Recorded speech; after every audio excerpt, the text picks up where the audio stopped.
हिमाचल प्रदेश में लगातार बारिश का दौर जारी है। बारिश से नुकसान के मामले भी लगातार सामने आ रहे हैं। कहीं सड़कों के धंसने और कहीं पेयजल पाइपों के टूटने के मामले सामने आ रहे हैं, तो कहीं पर भूस्खलन से कई जगह पर नुकसान देखने को मिला है। लगातार बारिश होने से अब तक जिला में करीब 14.50 करोड़ रुपए का नुकसान हो चुका है। एडीसी सोलन अजय यादव ने जानकारी देते हुए बताया कि पिछले 7-8 दिनों से हो रही बारिश के चलते जिला में भी नुकसान देखने को मिला है, जिसमें पीडब्ल्यूडी विभाग को करीब 6.25 करोड़ और आईपीएच विभाग को करीब 7 करोड़ का नुकसान आंका गया है।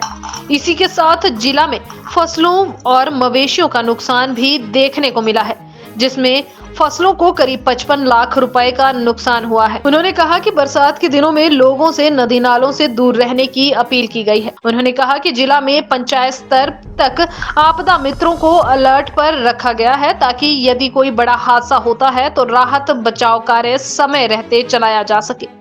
जिले की बात करें और पिछले 7-8 दिनों से लगातार बारिश हो रही है। इस बारिश की वजह से पूरे सोलन जिला में लगभग 14.5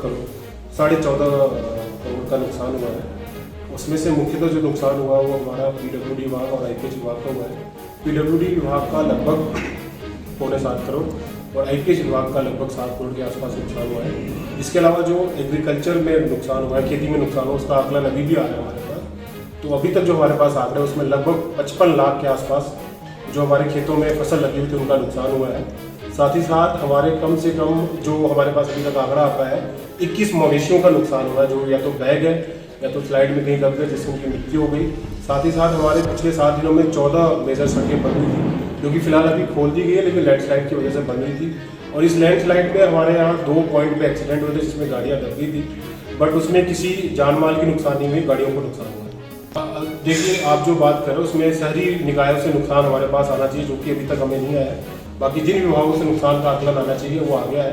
तो इस बारे में जो भी शहरी निकाय के ईओ है चाहे कमिश्नर है, उनसे पत्राचार किया जाएगा। देखिए, राहत नियमावली के अनुसार जहाँ पे मौके पे पटवारी या हमारे रेवेन्यू विभाग के लोग पहुँच जाते हैं, कुछ फौरी राहत वहाँ भी दी जाती है। साथ ही साथ हम कोशिश करते हैं कि 1 हफ्ते से लेकर 2 हफ्ते के अंदर उनकी क्षति प्रकरण बना के उनको जो भी नियमावली के अनुसार राहत बनती है वो दे दिया जाए। आजकल ये ऑनलाइन भी हो गया प्रोसेस, तो हम कोशिश करें कि लगभग हम सारे केसेस को ऑनलाइन ही डील करें, ताकि लोगों को पता चले कि उनका केस कहाँ तक मूव हुआ है।